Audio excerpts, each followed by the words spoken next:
अस्सलाम वालेकुम। Second year में लास्ट रिएक्शन है आज हमारे पास अल्केन का हेलोजिनेशन। हेलोजिनेशन की पहले हम डिफाइन देखेंगे। हेलोजिनेशन क्या है? द रिप्लेसमेंट का मतलब है बदल देना, of hydrogen atom in alkane by a halogen atom. Halogen atom या क्लोरीन या ब्रोमीन हो सकता है in the presence of sunlight, सूरज की रोशनी, और यूवी लाइट, अल्ट्रावायलेट रेडिएशन, या फिर high temperature is called halogenation.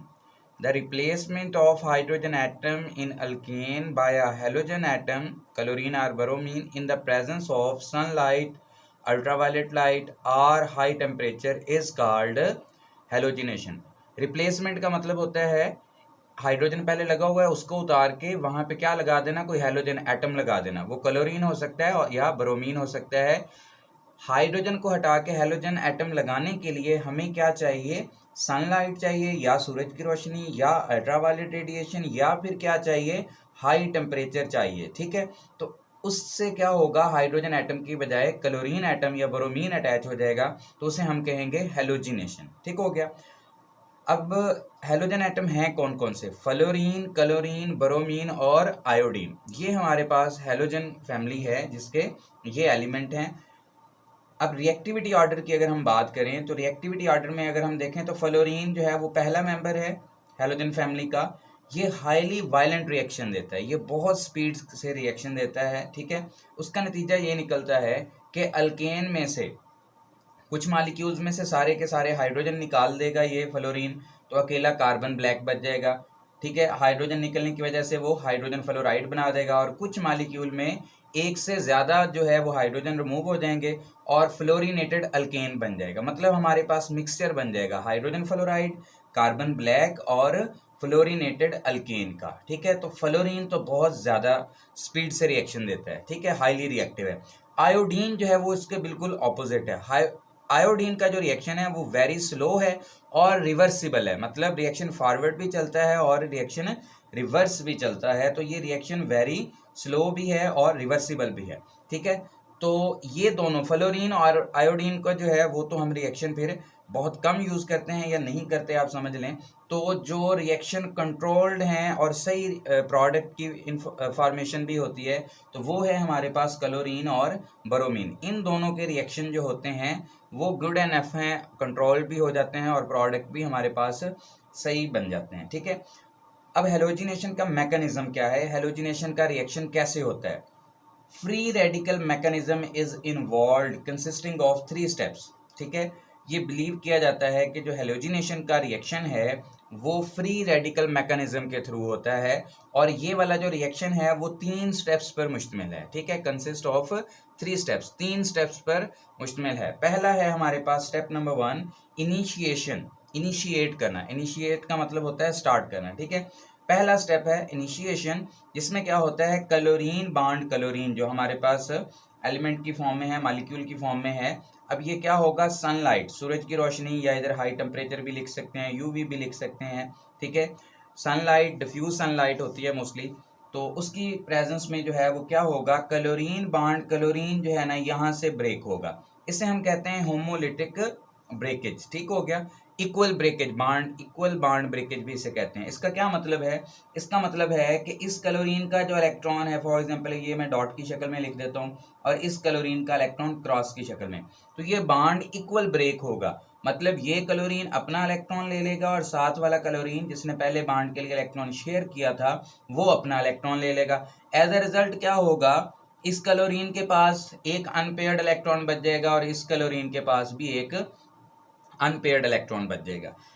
जैसा कि हम जानते हैं कि फ्री रेडिकल में क्या होता है, ऑड नंबर ऑफ इलेक्ट्रॉन्स होते हैं, या दूसरे लफ्जों में कहें तो एटम के वैलेंस में अनपेयर्ड इलेक्ट्रॉन होते हैं। ठीक है, तो ये हमारे पास क्या है, अनपेयर्ड इलेक्ट्रॉन है। इस वजह से अब हम इसे कहेंगे क्लोरीन फ्री रेडिकल। ठीक है, और फ्री रेडिकल को जाहिर करने के लिए हमें क्या करना होता है, जो सिंबल होता है, ठीक है, उसके ऊपर हम एक डॉट जो है वो पुट कर देते हैं, तो इसे हम फिर पढ़ेंगे क्लोरीन फ्री रेडिकल। ठीक हो गया। अब दूसरा स्टेप क्या होगा हमारे पास, पहला स्टेप इनिशिएशन जिसमें इक्वल बाउंड ब्रेकेज हुई और फ्री रेडिकल प्रोड्यूस हुए। ठीक हो गया। दूसरा स्टेप जो है वो है प्रोपेगेशन। प्रोपेगेशन का मतलब होता है प्रोसीड करना, प्रोपेगेट करना, फैलना, ठीक है। अब इसमें क्या होगा, हमारे पास ये जो क्लोरीन फ्री रेडिकल था, यहाँ पे ये क्लोरीन फ्री रेडिकल, अब ये क्लोरीन फ्री रेडिकल क्या करेगा, ये अपना ऑक्टेट कंप्लीट करने के लिए क्या करेगा, यहाँ से हाइड्रोजन को उतारेगा, ठीक है, हाइड्रोजन के ऊपर अटैक करेगा। अब यहाँ पे जो बाड होगी, ब्रेकेज होगी, वो भी इक्वली ब्रेक होगा, मतलब कि हाइड्रोजन सिर्फ अपना इलेक्ट्रॉन लेके इस क्लोरीन के साथ अटैच हो जाएगा और क्या बन जाएगा हमारे पास HCl, ठीक है। अब ये वाला हाइड्रोजन सिर्फ अपना इलेक्ट्रॉन लेके आया है, जो यहाँ पे बाड बनाते हुए कार्बन का इलेक्ट्रॉन था वो इधर ही छोड़ के आया है। तो एज अ रिजल्ट क्या होगा, कार्बन के पास एक इलेक्ट्रॉन रह जाएगा जो अनपेयर्ड फॉर्म में है, ठीक है। तो इसका मतलब ये हुआ हमारे पास जो ये मिथाइल बन गया, अब CH3 क्या बन गया, मिथाइल, ठीक है। तो मिथाइल जो है हमारे पास जो बना वो है मिथाइल फ्री रेडिकल, ठीक है। यहाँ पे हमारे पास क्या बन गया, मिथाइल फ्री रेडिकल। स्टेप 2 में हमारे पास क्या होता है कि क्लोरीन फ्री रेडिकल मीथेन के ऊपर, मॉलिक्यूल के ऊपर अटैक करता है, उसमें से एक हाइड्रोजन निकाल लेता है। जो हाइड्रोजन आता है वो क्या करता है, अपना इलेक्ट्रॉन साथ लेके आता है और इस कार्बन का इलेक्ट्रॉन जो है वो इधर ही छोड़ के आता है। तो क्या होता है, कार्बन का एक इलेक्ट्रॉन अनपेयर्ड फॉर्म में रह गया, वो यहाँ पे हमने लिख दिया, ठीक है। तो इसे हम क्या पढ़ेंगे, इसे अब हम पढ़ेंगे मिथाइल फ्री रेडिकल, ठीक है।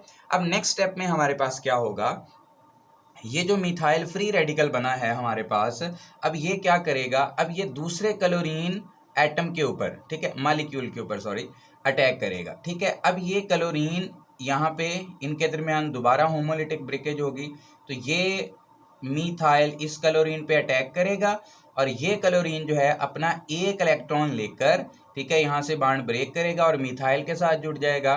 तो ये हमारे पास क्या बन जाएगा, मिथाइल फ्री मिथाइल क्लोराइड, ठीक है। और ये वाला जो क्लोरीन है ये अपना इलेक्ट्रॉन लेके यहाँ से साइड पे हुआ, तो ये हमारे पास क्या बन गया, दोबारा क्लोरीन का फ्री रेडिकल, ठीक हो गया।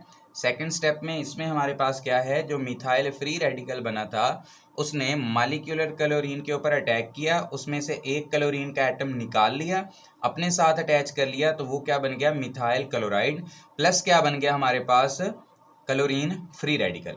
ये सेकंड स्टेप है। और थर्ड स्टेप जो है हमारे पास वो है टर्मिनेशन। टर्मिनेशन का मतलब टर्मिनेट एंड लास्ट, ठीक है, जो लास्ट स्टेप है जो उसके बाद ये खत्म हो जाएगा, टर्मिनेट हो जाएगा, ठीक है। इसमें क्या होता है, याद रखें, जो टर्मिनेशन वाला स्टेप होता है इसमें जहाँ जहाँ पे जो भी फ्री रेडिकल होंगे वो आपस में अटैच हो जाएंगे, ठीक है, और रिएक्शन स्टॉप हो जाएगा, ठीक है। लाइक देखें हमारे पास ये मिथाइल फ्री रेडिकल है और ये क्लोरीन फ्री रेडिकल है, तो ये आपस में अटैच हो जाएंगे और इससे क्या बन जाएगा, मिथाइल क्लोराइड बन जाएगा। देखें जो रिएक्शन चल रहा है असल में वो फ्री रेडिकल की वजह से चल रहा है, यहाँ पे भी फ्री रेडिकल की वजह से और यहाँ पे भी फ्री रेडिकल की वजह से। अगर हम फ्री रेडिकल को ही क्या कर लें, यूज़ कर लें, ख़त्म कर दें, स्टॉप कर दें किसी तरह, तो रिएक्शन क्या हो जाएगा, टर्मिनेट हो जाएगा, ख़त्म हो जाएगा, ठीक है, स्टॉप हो जाएगा। अब ये रिएक्शन प्रोपेगेट कैसे करता है, अगर हम सेकंड स्टेप को बार बार लिखें और हर स्टेप में एक जगह पे फ्री रेडिकल प्रोड्यूस करें, ठीक है, नेक्स्ट में उसका रिएक्शन करें, तो इससे क्या होगा, हमारे पास रिएक्शन फर्दर जो है वो चलता जाएगा, ठीक है। फॉर एग्जांपल यहाँ पे हमारे पास इस स्टेप में क्या बना था, मिथाइल क्लोराइड, वो हमने इधर लिख दिया, ठीक है। अब ये रिएक्शन प्रोपेगेट कैसे करता है इसको हम लिखते हैं, और ये क्लोरीन फ्री रेडिकल ये जो बना था वो भी इधर लिख देते हैं, ठीक है। यहाँ पे ये प्रोडक्ट था, यहाँ पे अब ये एज अ रिएक्टेंट काम कर रहा है। अब यहाँ पे देखें क्या होगा, हमारे पास क्लोरीन फ्री रेडिकल है, क्लोरीन फ्री रेडिकल क्या करेगा, यहाँ पे हाइड्रोजन के ऊपर अटैक करेगा, सेम वही केस, यहाँ पे बॉन्ड की जो ब्रेकेज होगी वो होमोलिटिक होगी, मतलब ये क्लोरीन यहाँ से हाइड्रोजन और हाइड्रोजन के साथ जो अटैच इलेक्ट्रॉन था हाइड्रोजन का अपना, वो यहाँ से लेकर क्या बना देगा, HCl बना देगा। अब कार्बन का इलेक्ट्रॉन जो है वो कार्बन के ऊपर रह गया, तो यहाँ पे कार्बन का इलेक्ट्रॉन हमने वैसे ही लिख दिया। अब ये कार्बन का एक जो इलेक्ट्रॉन रह गया, ये क्या रह गया, अनपेयर्ड इलेक्ट्रॉन, ठीक है। तो इसका मतलब कार्बन यहाँ पे क्या होगा, अब ये एज अ फ्री रेडिकल काम कर रहा है।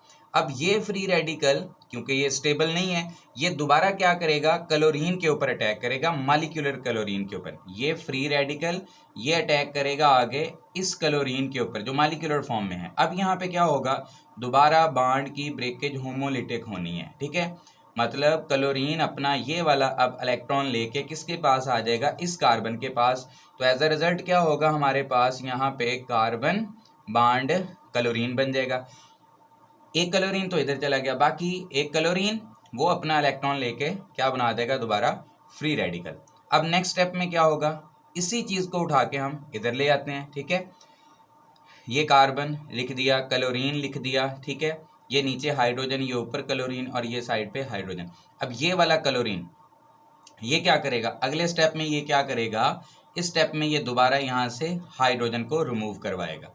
हाइड्रोजन को रिमूव करवाएगा तो क्या होगा, सेम प्रोसेस रिपीट होना है। कार्बन अपना इलेक्ट्रॉन इधर ही रखेगा, हाइड्रोजन अपना इलेक्ट्रॉन लेके क्लोरीन के साथ अटैच हो जाएगा, तो क्या बन जाएगा, HCl। ठीक है, बाकी कार्बन के पास क्या बचा, दो क्लोरीन पहले हैं वो वैसे ही अटैच रहेंगे, एक हाइड्रोजन इधर रह गया और एक जो इधर वाला था वो तो इस क्लोरीन ने उतार लिया। तो इस वजह से हमारे पास यहाँ पे कार्बन जो है उसका जो इलेक्ट्रॉन है वहाँ पे इधर रह गया। तो ये हमारे पास दोबारा कार्बन का क्या बन गया, फ्री रेडिकल। नेक्स्ट स्टेप में क्या होगा, दोबारा ये कार्बन फ्री रेडिकल जो है वो मॉलिक्यूलर क्लोरीन के ऊपर दोबारा अटैक करेगा। ये क्लोरीन का बॉन्ड जो है ये दोबारा बराबर तौर पे टूटेगा, इक्वली ब्रेक होगा।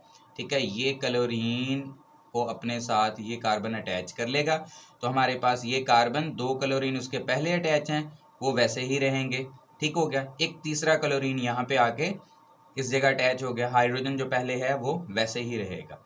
और ये क्लोरीन जो है एक तो अटैच हो गया, एक क्लोरीन फ्री रह गया, तो यहाँ पे दोबारा क्लोरीन फ्री रेडिकल बन गया। ठीक हो गया, यहाँ पे ये वाली जो चीज़ है CHCl3 इसका नाम है क्लोरोफॉर्म। ठीक है, ये बाज़ दफ़ा शॉर्ट में या MCQs में क्लोरोफॉर्म का फार्मूला पूछ लेते हैं, तो ये आपने फार्मूला भी MCQ और शॉर्ट के लिए गौर से देख लेना है। अगले स्टेप में क्या होगा, दोबारा क्लोरीन फ्री रेडिकल, ये जो प्रोडक्ट थे दोबारा उठा के इधर ले आएंगे। अब ये क्या बन गया हमारे पास, रिएक्टेंट। इस स्टेप में क्या होगा हमारे पास, ये जो क्लोरीन फ्री रेडिकल है ये दोबारा क्या करेगा, हाइड्रोजन को यहाँ वाले को उतार लेगा। ठीक हो गया, ये हाइड्रोजन उतरेगा, कैसे उतरेगा, ठीक है, सेम केस जैसे अभी तक हमने पीछे पढ़ा है कि हाइड्रोजन अपना इलेक्ट्रॉन ले जाएगा, कार्बन का इलेक्ट्रॉन इधर छोड़ जाएगा, तो ये बन जाएगा HCl।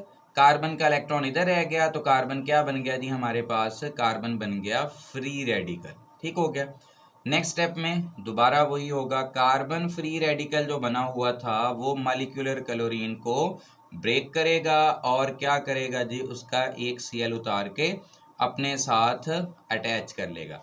ये हमारे पास एक कार्बन, चार क्लोरीन, तीन पहले से हैं, एक चौथा ये अटैच हो गया, तो ये कार्बन के सारे जो हाइड्रोजन हैं इस वक्त वो रिप्लेस हो चुके हैं, प्लस क्या बच चुका है एंड पे, क्लोरीन फ्री रेडिकल। ठीक है, अगर सिंथेटिकली देखा जाए तो ये रिएक्शन इतना इम्पोर्टेंस का हामिल नहीं है, इतना इम्पोर्टेंट नहीं है। ठीक है, अब बच्चे भूल जाते हैं अक्सर यहाँ पे, तो आपने याद इस तरह रखना है कि पहले स्टेप में दोबारा देखें तो फ्री रेडिकल क्लोरीन का जनरेट हुआ, क्लोरीन फ्री रेडिकल ने मीथेन के ऊपर अटैक किया तो उसका H निकाल लिया, बाकी जो बच गया वो अल्केन का फ्री रेडिकल जिसे हम मिथाइल कह रहे हैं। ठीक है, अब मिथाइल फ्री रेडिकल, ठीक हो गया, वो क्लोरीन के ऊपर, मॉलिक्यूलर के ऊपर अटैक करेगा और क्या बना देगा, methyl chloride plus chlorine free radical. Chlorine free radical जहां भी जनरेट होगा वो अल्केन का H उतारेगा, जैसे ही वो अल्केन का H उतारेगा तो अल्केन क्या हो जाएगा, वो फ्री रेडिकल की फॉर्म में आ जाएगा, और जो अल्केन फ्री रेडिकल होगा वो मॉलिक्यूलर क्लोरीन के ऊपर अटैक करेगा और क्लोरीन को अपने साथ अटैच कर लेगा, दूसरा क्लोरीन फ्री रेडिकल जनरेट कर देगा। वो दूसरा क्लोरीन फ्री रेडिकल जो होगा वो अगले स्टेप में आके दोबारा क्या कर देगा, वो दोबारा हाइड्रोजन रिमूव कर देगा और क्या कर लेगा, क्लोरीन जो है हाइड्रोजन रिमूव कर देगा और कार्बन को फ्री रेडिकल की फॉर्म में ले आएगा।